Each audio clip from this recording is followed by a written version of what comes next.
Okay, let us now talk about parallel lines cut by a transversal. What is a transversal? It can be a segment, ray, or a line that passes through a pair of parallel lines at 2 points forming 8 angles.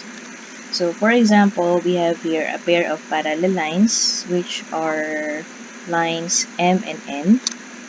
We must have this line, which is, let's say, line T, that passes through that pair of lines and forming 8 angles.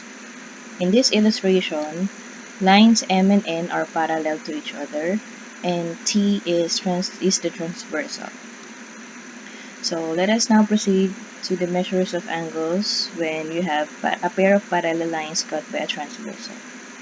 So for example, you are given the measure of angle 1 as 120 degrees. So this is angle 1, and based on our given, it must be 120 degrees. So since angles 1 and 2 form a linear pair, in which a linear pair from the word itself, line, it must, or the pair of angles must form a line, which is line M when they are being combined. So if we have there a line, the measure in degrees must be 180. So since you already have 120 degrees, you are left with 60 degrees. So the total must be 180. Same with 2 and 3, angles 2 and 3. So angles 2 and 3 also form a linear pair. So since you already have 60 degrees over here, you are left with 120 degrees. Same with angles 3 and 4 because they also form a linear pair. Since you have 120 degrees, you are left with 60 degrees. Now, papasok din po dito yung tinatawag nating vertical angles.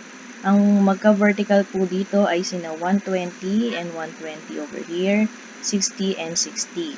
So, when we say vertical angles, kailangan pareho po sila ng measure. So, dito naman sa baba, ganun lang din po. Kung paano yung arrangement natin dito ng measures, ganun din po yung arrangement natin sa kanila. Okay. Now, so let us now talk about angles formed when a pair of parallel lines dinaanan ng isang transversal. So, let us have corresponding angles. When we say corresponding angles, they must be on the same side, not supplementary, and one interior and one exterior. So when we say same side, we are talking about the side given by the transversal. So if this is your transversal, the left side of the transversal, dun sina angles 1, 4, 5, and 8. Pag sinabi ko namang right side ng transversal, we have here 2, 3, 6, 7. Okay. So, when we say corresponding angles, kailangan nasa iisang side. When we say not supplementary, pag pinag-add mo yung measures nila, they will not give you 180. When we say interior, nasa gitna, pag sinabing interior, it must be 4, 5, 6, or 3. Nasa gitna. When we say exterior, sila ay sina 1, 2, 8, 7. Nasa labas naman nung ating pair of parallel lines. So here in our illustration, the corresponding angles are angles 1 and 5. 1 and 5 are on the left side of the transversal. The measure of angles 1 and 5 are equal, so they don't form 180 degrees because we have here 120 plus 120, so hindi siya 180. Same with isang nasa interior, which is 5, at isang nasa exterior, which is 1. So, ang corresponding angles dito ay sino 1 and 5. Another pair ay 2 and 6. Another pair ay 3 and 7. Another pair ay 4 and 8. So, yun yung pag-atawag sa pair of angles nito.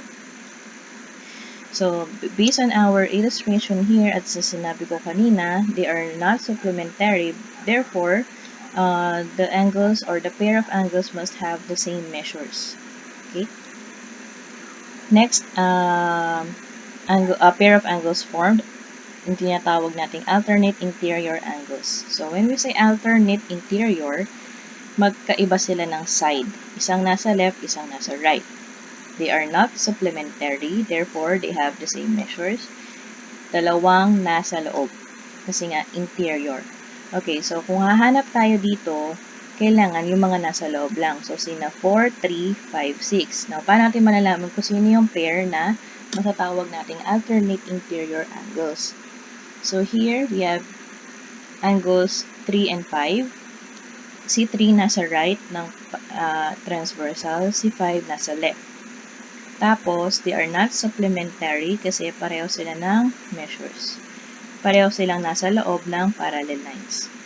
Another pair can be 4 and 6. So, 4 and 6, isang nasa left ng transversal at isang nasa right ng transversal. Kailangan hindi sila magkadikit. So, kagaya nito, 3 and 4, hindi sila matatawag na alternate interior kasi sina 3 and 4 ay supplementary na. So, they must have the same measures. Same with alternate exterior, pero pinakaiba lang ay nasa labas sila pareho. So, ang mga exterior angles natin dito ay sina 1, 2, 7, and 8. So, when we say alternate exterior, isang nasa left, which is 1, at isang nasa right, which is 7. Another pair can be 2, which is nasa right, tapos 8, which is nasa left. So, yun yung alternate exterior angles natin. Same measures po tayo. As you can see, angles 1 and 7 are both 120 degrees. Angles 2 and 8 are both 60 degrees.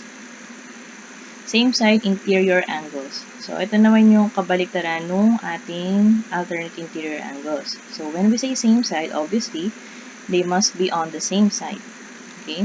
Supplementary to interior. So, interior lang tayo. So, we are talking about 3, 4, 5, and 6. Pero, dapat pareho ng side. So, ang kapartner ni 4 dito, which is nasa left, ay si number 5. Ang kapartner ni 3 ay si number 6. So, yun po yung same side interior angles. Same idea. Pag sinabi natin supplementary, kailangan yung sum nila ay 180 degrees. So, si 4 and 5, 60 plus 120 ay 180 degrees. 120 plus 60 ay 180 degrees. Supplementary sila pero hindi sila linear pair. Kasi pag pinag-combine mo sila, hindi sila makaka-form ng line. Magkaiba sila ng posisyon. Okay, hindi sila magkadikit actually. Alright, so same side exterior angle, same side, supplementary, pero dalawang nasa labas. So, we have here, ang mga exterior angles natin ay sina 1, 2, 7, 8. Same side, so we're talking about 1, 8, then 2, 7. So, ang sum ng measures nila ay 180 degrees. So, yun po yung ating same side exterior angle. Okay, now, so let's talk about measures of angles again, but here you will be given algebraic expressions. So, in here, meron ng unknowns, which is a variable. So, we are asked to come up with the value of x here and the value of the measures in order for us to get all the measures of the angles in the illustration. So, here, you must have M is parallel to N and T is the transversal. Okay, so here, the measure of angle 5 is 2x plus 10. So, ito siya. So, yung measure daw ng angle na to ay 2x plus 10. Tapos, yung measure ng angle 3 ay 3x minus 40. The first thing that you have to do here is to identify kung anong klaseng pair of angles sila. Are they corresponding? Alternate interior, alternate exterior, same side interior, same side exterior. So, as you can see, 3 and 5 ay parehong nasa interior. Okay? Na pareho sila nasa interior pero they are found on opposite sides. Ito ay nasa right side ng transversal, ito naman ay nasa left side. So, they are called alternate interior angles, which means same ang measures po nila. Okay, so having the idea that they must have the same measures, etong 2x plus 10 ay equivalent lang sa 3x minus 40. So, yun yung magiging statement natin. Because 5 and 3 ay considered as alternate interior angles. Okay, so having this equation, pagsasamahin lang natin yung parehong may x at yung walang x. So here, nasa left side yung may x dapat, nasa left side ng equal sign. So si 3x, ililipat natin dito. So that will be minus 3x. Kasi magpapalit ng sign. Ang sign mo dito ay positive, so pag nilipat mo siya, negative. Same naman dito, plus 10, wala siyang variable, so dapat nasa right side siya ng equal sign. So si plus 10, magiging minus 10. Opposite lang. Okay, so kaya siya negative 40 kasi minus 40 yun nandito. So you take the sign, okay? Now, 2 minus 3, that will be negative 1x or negative x. And then negative 40 minus 10, that will be negative 50. And then since you need to have a value for x and not a value for a negative x, kailangan i-multiply natin sila both sides by negative 1 para ma-eliminate yung negativity dito kay x. So, mapapalitan lang sila ng sign, so that will be x equals positive 50. So, if your x here is 50, multiplied by 2, that will be 100, plus 10, that will be 110. So, si angle 5 ay 110 degrees. Dapat same din kay angle 3 kasi same measures sila dapat. So, let us try 3, or let's say your x is 50, so 50 times 3, that will be 150 minus 40, that is still 110. In here, ma-identify na natin kung ano ang kanilang mga measures by yung sinabi ko kanina. So, they are vertical angles, so 110 din si angle 1. Same with angle 7 kasi vertical angle sila ni 5. Now, ano ang kulang na lang kay 110 para maging 180? Okay, so 70. 70 yung kapartner niya. So 70, si angle 2, ka-vertical niya si 4, so dapat 70 din. Si 6, ka-vertical naman niya si 8. So, ito yung mga measures angles natin based on our given. Okay, so what if hindi naman siya same measures? Let us try it. So, same pa rin yung itsura ng ating illustration, pero iba na yung given natin. Our angle 2 measures 2x plus 10. Angle 7 is x plus 140.